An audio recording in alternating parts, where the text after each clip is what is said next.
So let's hear what we got from our longtime lurker. Long-time lurker, first-time submitter to the hotline. My kid is training. Oh, he's got kids. My kid is training at a local gym that is pushing sports performance training. His coach told him a bigger back squat means a bigger vertical jump. The dude in the NBA can jump, but I bet they can't back squat a Triscuit. That's what his coach said, or is that the caller's feelings? I don't know. But man, I haven't heard anybody use the term Triscuit in a long time. Well, that shit. Do they just makes me think Billy Madison. Dude, when was the last time you had a Triscuit? I don't know. I mean, 1994? Yeah, I think the last time I had a Triscuit, I might have toasted cheese on a little piece of cheese because I was 7. Yeah. So this guy's probably, well, I mean, he's old enough to have kids. And so he has kids that are at sport performance. Now, will a bigger back squat lead to a bigger vertical jump? Theoretically, yes. But there's a lot of other factors that go into play for having a big vertical jump similar to having speed. That's like saying, hey, will a bigger back squat make you faster? Maybe. Well, to a point. To a point. But where it really comes down to, and I think what we put a big premium on, is that idea of coordination. Yeah. I'm going to build off that with the definition, Power Athlete's definition of athleticism, and a couple components that you've mentioned here. Do you want me to give it to you? I would love to, and I'll pull out Power the pieces. Athlete, let me see. The ability to seamlessly and effortlessly combine primal movement patterns through space to accomplish a known or novel task. That's Power Athlete's definition of athleticism. Okay, key words I'm going to pull out are, we'll begin with the through space. So we have planes of motion, combination of primal movement patterns through space. The primal movement patterns would be example squat, step, and lunge. 3 fundamental movement patterns that are found in all sports. Now, combination of primal movement patterns, that would be a squat, step, and a lunge, but now I squat into a lunge. That's me set up on the line for football. My first step off the ball is the single step forward into the lunge position, and then I need to hurdle or, sprint off the ball. Yep. So I go into a step-up position. So that combination of primal movement patterns, fundamental movement patterns through space. 3 planes of motion. We have our sagittal plane, which is forwards. Imagine anything I can do in a door frame. Then lateral is frontal plane to the step. Take a step to the left or the right, or execute a jumping jack. And then our transverse plane, my separation of shoulders and hips, or moving my whole body, rotating. So if I'm facing forwards, I open step and turn and run 180 degrees would be an example of body moving through the transverse plane. I believe it was Mr. Rafael Ruiz who made the observation that the best athletes in the world can separate their upper body from their lower body.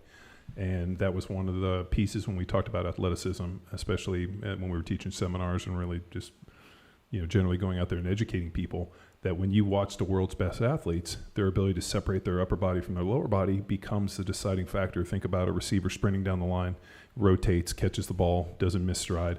Offensive lineman, think about basketball, with the guy be able to separate his upper body from his lower body for, different movements.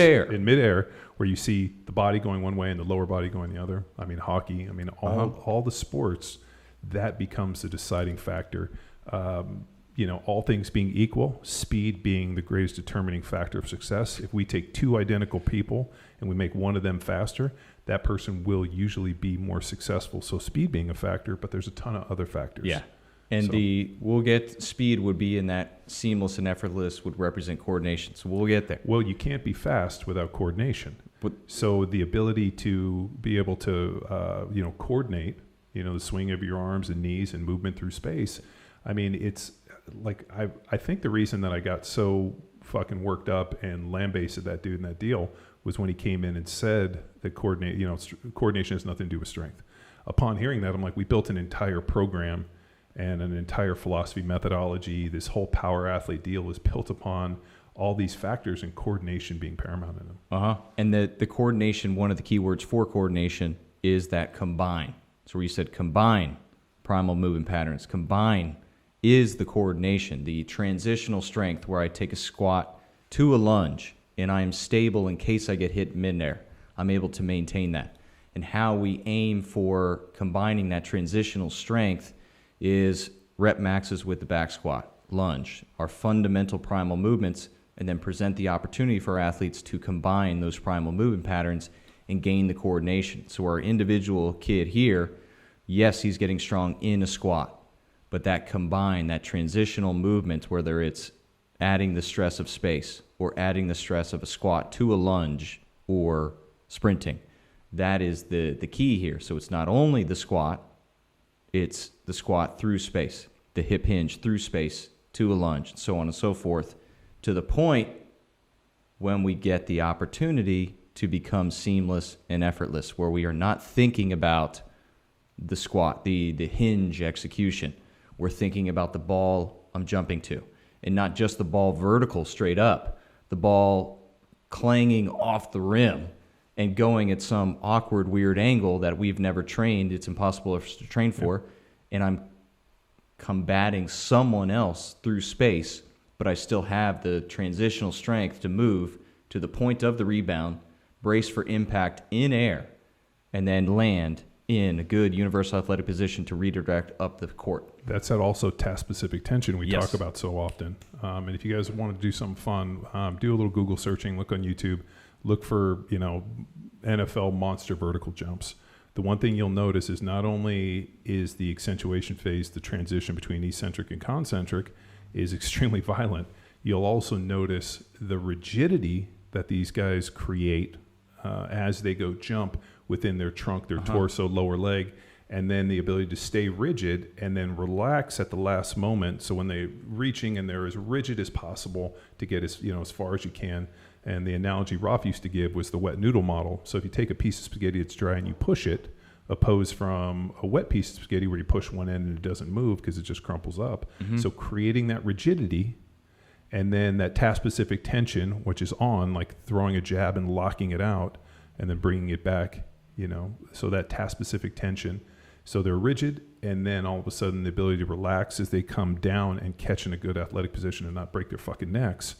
There are elements of task-specific tension, rigidity, and all these other key factors that play into athleticism. Right. The age-old, and we get into this too when we watch people where they're like, and we had that podcast about the guy pushing out, creating that all that tension and not being able to move it. So you need tension.